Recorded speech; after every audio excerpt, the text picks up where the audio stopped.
Well, I'll tell you what freaks me out with this Ukraine story with Russia. Ian just mentioned the Sudetenland.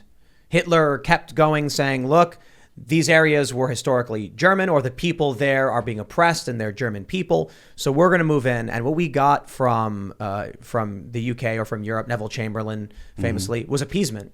Right. Over and over and over again, as this psychopath was not only killing tons of people, or was planning to, was invading other countries and then trying to just basically take over. I would argue, take over the world, or claim as much land as possible. We look at what Vladimir Putin's done with Crimea, and now we're looking at what he's doing with the Donbass region.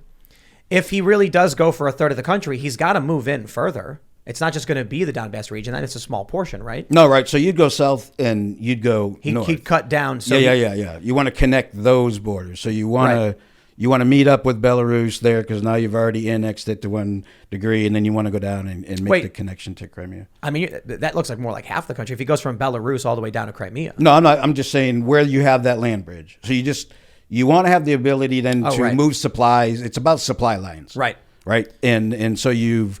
Are we? Is Joe Biden our Neville Chamberlain? Is he gonna sit back and be like, oh, look, we're gonna. What did he say in that speech? He was like, it depends on if it's a minor incursion, right? Yeah, that seemed like a gaffe. I don't think that was what he was on the list for him to say. I think it's possible it could have been a signal that this much would be acceptable, right? I think it was a gaffe, but I think he said the quiet part loud. Yeah. I think Joe Biden and the State Department, they said we can tolerate a minor incursion. We can't do more than that. And Biden blurted it out on national TV, and Putin went, really? Right. Okay. Because it doesn't change things to much of a degree, because those areas were already occupied, right? They say they don't have Russian troops there, but they have Russian mercenaries, which are just guys straight out of the military going there. I mean, special forces all in there. You just don't wear the uniform, right? Just like they did in Crimea. So it does change things, because from what we're talking about is this is literally an invasion, because you're breaking away international laws, precedences, and going across sovereign border. But he already built the case that that's not true. They asked for independence. We recognize it. And so but what's the point of it? It's kind of silly that Putin is like, well, they're independent states and they've asked for help. It's like, who believes you? The people who already side with you? His people. Well, the Russians believe him. But a bunch of them do. Is that really the issue, though? He's trying to generate popular support within Russia? No, but you got to be able to say your bold-faced lie with a straight face. Yeah. Right? So you have to have some argument. That's true. I guess if he didn't have that, he'd be telling the people of his own country, we are just trampling over other countries. Yeah, but more importantly, the UN Security Council. That's where you got to be able to do it. But do they really believe it? No, but it doesn't matter. Yeah. Because he can, and in a way it is justified. But so thinking back to the one thing he really can truly say is that NATO is really encroaching on his border. Right. And I mean, he can say that. There's truth in that. Now, if you put yourself in Russian shoes, you don't want NATO is any closer to you than possibly they can. Right. And so granted that, but to go about it in this way, I mean, obviously is the only way he feels he can accomplish the buffer that he's looking for. And he's looking for a buffer. You think it's really that? I mean, with Crimea, it's because they have the military base there. Isn't that what the reason was? Well, yeah. Well, they just naval base. Sorry. Right. So now they have all of what they didn't have as far as naval infrastructure, and so and of course, listen. All you have to do is pull up a map of the pipelines leaving Russia, and it makes complete sense of everything that's going on as well. I mean, at the end of the day, that's what it's all about. Ukraine, the pipelines running through Ukraine. Oh yeah, one of the biggest. So, and you have another one going through Belarus, and like I told you, Alexander Lukashenko was such a big thorn. Now that thorn's gone, and at the end of the day, this is the only way he truly can stay equal with NATO. It's through the resources that they're all dependent on. So he has a plan for the Nord Stream deal, or else he wouldn't be doing this either. So Crimea is basically a way to get oil out of Russia. Yeah, well, it gives you the ports, but it also gave you now a southern route of attack. And it's a phenomenal position for a world war. That the Crimea and the Baltic, is that the Baltic Sea? The Black Sea. The Black Sea. Oh my gosh, what an amazing But that's position. their only warm water port, right? Right. Yeah. So they when with NATO moving in on Ukraine, and this was one of the big issues pertaining to the Euromaidan movement, Yanukovych being ousted, Ukraine trying to join NATO or align with the European Union, whatever it was, Russia's thinking we'll lose Crimea. And we need that access. So they said, we're going to take it now or forever hold our peace. So then a referendum was held in Crimea and they all voted to join Russia. Oh, yeah. There you go. It's that simple. Huh? I mean, and that's the thing. So if Zelensky wasn't there, we wouldn't be going through this because he is clearly pro-West. He is looking to get into NATO. NATO's not really that interested because they understand the consequences, and being realistic, they understand he does need a buffer. I mean, both sides understand that. But if like the former president there in Ukraine, if he would have been Russian leaning, we wouldn't be looking at. But wasn't Yanukovych Russian leaning? Yes. And then he fled to Russia Yeah. after he got ousted. Yes. So what people got to understand is when we have these conversations, it's always from an American perspective. Yeah. The Russian perspective is more that the U.S. is orchestrating an ousting of Yanukovych to put in pro-Western leaders. They do the same thing with Syria. I'd say it's probably half true. You got to. No, absolutely. Why wouldn't we? Well, you got to cut through the propaganda and then figure out what's really going on. And the view of a lot of these people is that the protests in Ukraine were supported by the West to try and get rid of a guy who was more favorable towards Russia, or at the very least was kind of playing that game where he was like, what are you going to give me? What are you going to give me? You know? Oh, absolutely. Yeah. We do it all over the world. We've been doing it forever. I mean, every side does this. It is kind of funny, though, that now Russia is playing this game and America, Joe Biden's like, how dare you? And Putin's probably going like, bro, he's like, you've been playing this game well longer than I have. Yeah. Now I do it. You get mad about it. Well, yeah, we do. I guess. So it's tough. What moral pedestal does the United States have to stand on when Russia's playing the same game other than we are powerful and we can tell you not to do it? No, it's very difficult. And again, honestly, I'm no fan of this current administration, right? I mean, as an organization, we're apolitical because we deal with threats. We don't deal with who's causing the threat, right? There has to be a realization of that. But if you're looking to analyze this thing, you can't take the past actions and allow it to warp you to not see something for what it is. So I agree the whole thing about the border, but it really doesn't have anything to do with the truth of why we shouldn't not be in NATO and why there isn't a reason for us to at least be making sure that this doesn't spread. I think you made a great point, though. The southern border policy is to be weak. That is it. It's by design. So when people are coming out and they're being like, why aren't we defending our own borders? Like, well, that's the opposite of what they want. Right. They absolutely don't want it. Right. That's a proven fact now. Yeah. Well, that just says to me that I think, Ian's talking about this global, what do you call it? Like liberal economic order? Liberal economic order. I guess some people call it the Davos Group or the Great Reset or the World Economic Forum, whatever you want to call it. 1946 is when they formed the liberal economic order, right after World War II. When you have an administration that tells Canada, the Biden administration, hey, use emergency powers, crack down to an extreme degree, and they do. When you have an administration that says our policy is for the southern U.S. border to be just completely open, and then we're going to go defend and worry about Russia and Ukraine. Yeah, it just sends a hard signal. I understand why we care. We don't want this, things spiraling out of control. But it certainly just seems like Biden's priority is not America. No, right. And so it's frustrating, right? Yep. But I guess, I would just say don't become so jaded that you simply because you don't like what's going on the border, you don't realize the importance of Ukraine. That's all I'm saying. Keep one separate from the other because they are two separate things. And while one may really frustrate you, and don't underestimate the importance of what's going on there. I wonder, though, just, one last thought on all of this. what's the probability you think this could spiral into a greater conflict beyond just this region? The possibility definitely exists. I don't think that would be the plan in the immediate, but I don't think it's ever the plan, right?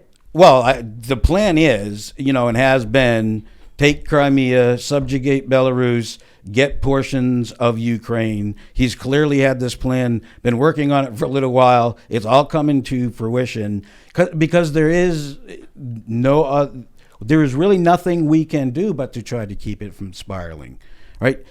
If he wants it, he can take it. That no one's saying otherwise. The Ukrainian forces cannot stop the initial assault. Now, they can become partisans and turn this into a guerrilla type warfare, true.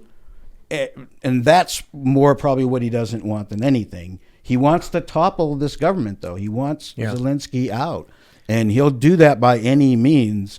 And the fact is, has he calculated right or hasn't he? I'll say, I see two potentials. When we look back at what Germany did with, as again, to reference what Ian said, the Sudetenlands, and the appeasement, that was only the war that broke out was one potential of what could have happened. And we look back on history and we say, look at what Germany did. It led to war. Therefore, these things lead to war. It's not necessarily true. That time it did. In this instance, we could sit back and just appease and try and placate, come out and say peace in our time, whatever nonsense. And maybe Vladimir Putin will take the Donbass region and just stop. There's no guarantee that actually turns into World War III. But I will add, it is a variable that could lead to that point. It is a moment in time that could lead to a very similar circumstance. It's hard to know if it will, though. And what do? Do we as Americans say we can't allow Russia to? They've used this strategy over and over again. I guess they used it with Georgia. Mm-hmm. They played this game. Yeah. They're doing it with Crimea. If we sit back and it's 5-10 years later, and now a third of Ukraine is under Russian control as a satellite state, do we just let that keep happening until the Baltic states, are now just under the boot of Russia? Do we intervene? What happens if we don't? What happens if Lithuania, or Belarus, or any of these other countries, Poland loses their mind, saying we are not going to allow that because they certainly don't like what the Soviet Union was all about? What happens if that just breaks out into a war in Europe? We stay out of it, saying we don't want to be involved. China moves on Taiwan. Now there's fighting in the Pacific. There's fighting in Eastern Europe. The U.S. begins doing weapons deals with European countries. And then China says, you are funding our enemies, and then bombs Pearl Harbor. Oh, we could talk for a long time on how far that could basically be the same play out. Oh, absolutely. And you know what they would say? We talk about how between World War I and World War II, it was one war with a 20-year armistice or something like that. That It was just reignited from the same grievances. You could argue that this is a remnant of the end of World War II. The difference would be China wouldn't bomb Pearl Harbor, although they might. They would bomb San Francisco, New York, Washington, D.C., Dallas, Fort Worth. They would bomb Kansas City. They'd bomb Seattle. They all at once. It would all happen in a day, in an hour. That is why what we don't want. I use bombing of Pearl Harbor not in a literal sense, but to make a point about the similarities between World War II and what we're seeing here. I'm not so sure China. How many nukes do they have? Like 50? They don't have that many, do they? No, they got plenty. Plenty enough. You only need one, right? And they have nuclear submarines off the west coast. There's the most dangerous part, right? Russia's got more than they could possibly use.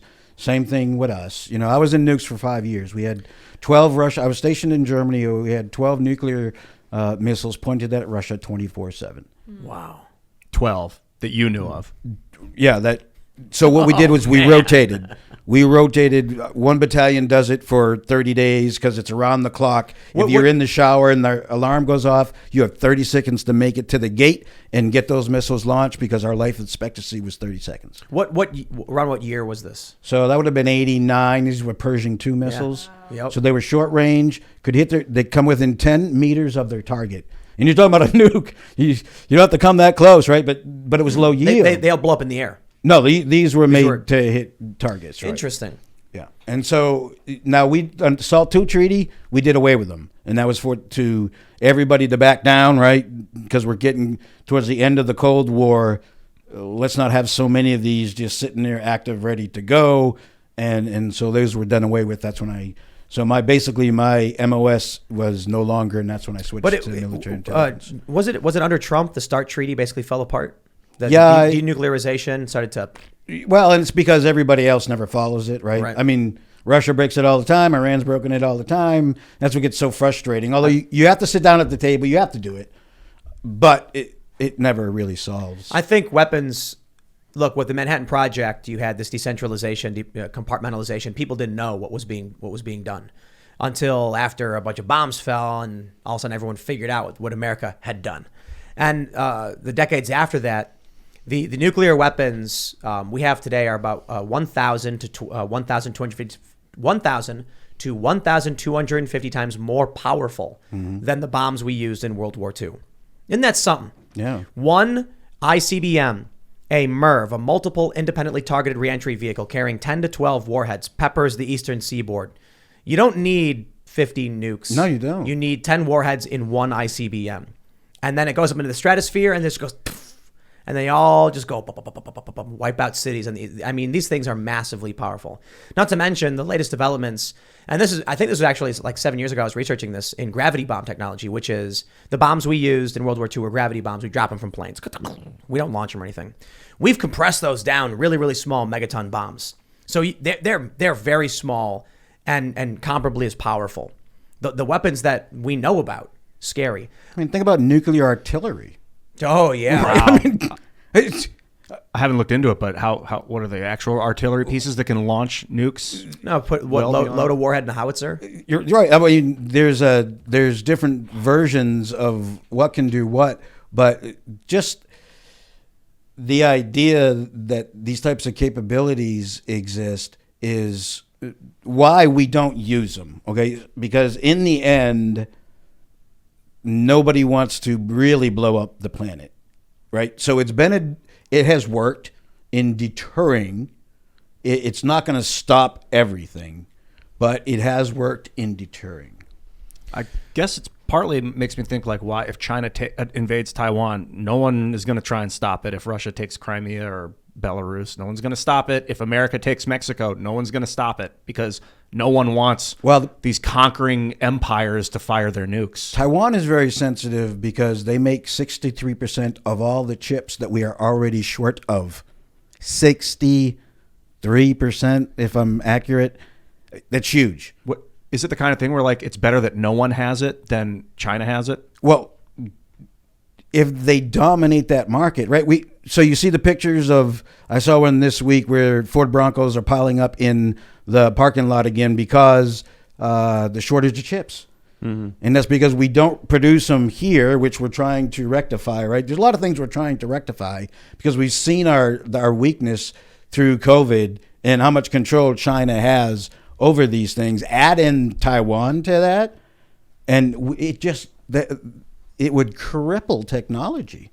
Yeah. So it's very important. We would do something about it. But is it the kind of thing where we would like scorched earth the place and be like, hey, you can't take this from us. You can have nothing, and none of us get it. Well, no, I would imagine we would literally actively try to stop them, right? And that's going to have to do with all naval power because, that's where you send the 7 fleets, right? Because that's where we're going to have to start because China has slowly been building those islands to claim that entire region, but also to give them a place to launch something militarily. Building islands is a smart move. Very smart. And so that means, the Marines would have a tough job. Yeah, that's what they'd have to clear. They'd surround Taiwan and blockade the island, I would imagine, the Chinese. So you think there'd be like sea battles? Right, no, there'd be an air foot right in the air on the sea because we don't have troops on the ground. Yeah, if China and the United States ever fight each other, that's like the beginning of total war, I think. Limited war is when like the Taiwanese forces are fighting the Belarusian forces and they're both funded by one side or the other. The Americans are funding the Taiwanese and the Chinese are funding them. Yeah, so fortunately, right, for us, there's a great distance between us and China, us and Russia, other than Alaska, right, because all you have there is the Bering Sea. But, that's what's kept the peace, right, and that's been our beauty. We've had Canada and we've had Mexico. There's no threat there, right, militarily. We have a sweet spot right here. So it's not easy to get to us. Therefore, we have to project power. That's why we make our Navy what it is. And that helps us to control the situation until you can actually then get the rest of what's needed, boots on the ground, the supplies that go into all that. And again, that's why not being a part of NATO would not be smart. I want to make another point too, is, especially as we're talking about nuclear weapons. America is the United States, great geography in terms of war, just because we've got both coasts, we've got the interstate highway system, which was designed for this. We've got the mountains, seriously. And then I was thinking about, but what if, we're talking about nuclear weapons. Ian, you were mentioning China would just wipe out all these cities. I tell you this, even if the U.S. got nuked to kingdom come by, dozens of warheads, they would still not be able, no one would be able to conquer this country for one reason. The sheer amount of guns that exist here, even after we've been nuked, you ain't coming in. And I'm thinking about that video game Fallout, which I love, Fallout 3. And I'm imagining, like, in this game, in the Fallout series, you're finding guns and bullets everywhere. And I'm like, actually, it makes sense. But what if the game took place in China or in Australia, that you'd find none? So thinking about that, if nuclear war really broke out, there's a quote from Einstein. I know not what World War III. I know not what weapons World War III will be fought with, but World War IV will be fought with sticks and stones. And I'm like, I don't know. I think World War IV would just be the United States armed to the teeth with all of the insane amount of guns they have, and then they would just conquer everybody. No one can stop them. It's the disease that I'm concerned. Like the Native Americans, 95% of them were wiped out by smallpox when the settlers came over. Numbers I've heard, I could see like nuclear war and then just disease kills all these people with their guns that just starve and run out of water and then get sick and die, and then someone comes in to clean it up. So we're strong enough now, right? But we used to live in the United States of America. We now live in the divided states of America. And herein will be our Achilles heel. Because politically and culturally, there does not seem to be a path back to normalcy where we could get 5 individuals, 6 into this room and speak like rational adults, right? That conversation is no longer happening. And I don't know how we turn that corner, because it's just, we just seen it with Canada. We would never would have guessed, right, that it would have gone to that extreme. And the problem is now this is happening at the level of our children because of the foolishness in schools. And listen, I sort of understand the argument, but let me make one thing personally clear. No one on the face of the planet is going to make me feel guilty for being born. Right. So I did not choose where, when, and to whom. I had nothing to say in that matter. But people on the other side of this, politically and culturally, are not going to understand that language that you're speaking. The languages are so different. So you juxtapose at this point, like you really can't communicate. That's part of the divide. And I get that, believe me. So I'm not going to go out and try to do no harm to anybody else, but they will. No one will make me feel guilty for being me. But what happens when they show up to your neighborhood with guns? What happens when they're marching through your streets armed, telling you can't drive your car through here anymore, and they point rifles at you? So this is the problem. This is what we're seeing up in Portland. And it just culminated in a very serious incident over the weekend where a guy is critically injured. 4 others, I think 3 other. So there's a total of 5 people were shot. 1 died. The guy in conflict with Antifa was critically injured, and 3 other Antifa were seriously injured, put in the hospital. I believe they were arrested in the ER. We had, I know I've been mentioning it quite a bit in the past few episodes, but I think it's important. We had Stephen Marsh. He wrote this book. We have it up there on the wall, The Next Civil War.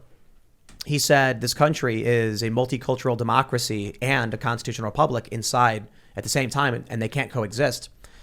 He said, you mentioned just now, how do we turn that corner? He said, when will you realize in this country, like what's happening? My view is, what I told him was, as a Canadian, you love your socialized healthcare. Okay, you give that up, you abolish that, we go private, we have peace. And he said, point taken. Based on what you were saying about people making you feel guilty for being born, if someone comes up to me, these Democrats out of California, they wanted to repeal the civil rights language from their constitution. The language that says you cannot discriminate on the basis of race, gender, identity, etc. They said, we want that gone. We want that right. I say no. No compromise. Absolutely. So how do we don't? So anyway, to kind of bring this back to where we were with war and nuclear weapons and all that stuff, I think our Achilles heel is exactly the right point. When Jesse Kelly today, he's a funny guy. He tweeted that, I mean it seriously, but he made a good point. He said we need a national divorce because Democrat voters are polled showing they support what Trudeau was doing with this authoritarianism. And the scary thing is I don't think he's wrong, but I think if he's right and we do have a national divorce, Russia walks all over Eastern Europe, takes what it wants. China takes Taiwan. They both expand exponentially. And that's it. We now, as Americans, live under heavy trade restrictions and under the boot of these, mostly China. It wouldn't be the United States necessarily because who knows what would happen to this country. But it's not just going to be fighting here. It's going to be us being subjugated by oppressive forces from China, from the Communist Party, from their allies, from Russia, when it comes to trade especially. No, without a doubt. And that, again, that's why our strength, right? We've lost our strength by not being the United States of America. And I mean, this is why Fortitude Ranch exists. This is why we're trying to have 12 ranches across the country so that hopefully you wouldn't have to drive any more than one gas tank. But you've played Fallout.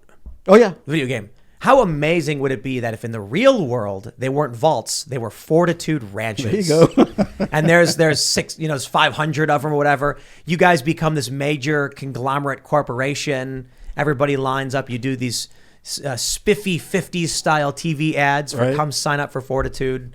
You know, you got to go somewhere when the bombs drop, right? Yeah. Come on down. That, as funny as that is, that'd be great on that game you're working on, right? Working Fortitude tokens instead of caps. Bottle caps. Yeah, instead of bottle caps, right? But you guys should have a bunch of bottle caps. That'd be funny. Yeah, that really just would be funny. As a bit. I know. When when people show up to sign up for the ranch, be like, here's what we used to trade. See how many of them get the reference. Oh, I know. I wonder if they would. I mean, considering they're familiar with, survival camps or Fortitude, they might understand the joke. Yeah, and our membership has changed over the years. It used to be more of along the hardcore prepper type, but once COVID hit, things started to change. But once civil unrest hit, that changed everything. People, they take everything for granted. Absolutely. The normalcy bias is what really, really gets me. The optimism bias and the normalcy bias. Optimism meaning that people think bad things won't happen, and normalcy, they think things can't change. But boy, can they change, and they can change fast. That's why I point out the first Civil War in the United States, nobody thought it was going to happen. Because everybody just thinks World War I too. That just happened so fast all of a sudden. Well, One day it was the world was at peace. The next day, guy got assassinated. And we try to be rational about it, right? Last time I was on, it was about a year ago. You asked me what you thought the percentage was of, seeing some real violence as we turned the corner of the election. I said 5%, and you were kind of surprised that I would say 5%. But as you saw, the things weren't in place. Was it because I thought it would be higher or lower? Higher. I thought it would be higher? Yeah. And especially, right, because I'm the Fortitude Ranch guy, so it would seem like you've got an economic incentive to tell everybody 100%. No, exactly. The world's run now, right? So we don't play the fear game. I mean, that's not what it's about, right? And again, so we, as an organization, we stay apolitical so that we could really try to have the right data. We never activated for COVID. We did activate, and that's how you actually invited me to the show for the election. And that was a given opportunity for all the new members basically to come bring their supplies and get to know them, right? It was basically let's sit and watch the elections kind of get together. We really weren't thinking that it was going to be. And that's another reason why you thought it would probably be higher, because we activated for the first time in existence. But I also I think you guys got to activate this November. Oh, well, so now here's the thing, right? We haven't even gotten into that. So there's no path, it seems like, going forward. And now things are going to get loonier. You thought Trump point 1 was something? Wait for Trump point 2. Thanks for checking out this segment from the Timcast IRL podcast. If you want to watch live, you can check out this channel Monday through Friday at 8 p.m. Now, don't forget to smash that like button, subscribe to this channel, and if you want more unfiltered and uncensored content with all of these guests, go to timcast.com and become a member. all of these guests you know and love in exclusive segments on our website where we are unrestricted in what we talk about. So you'll definitely not want to miss it. Thanks for hanging out. We'll see you all next time.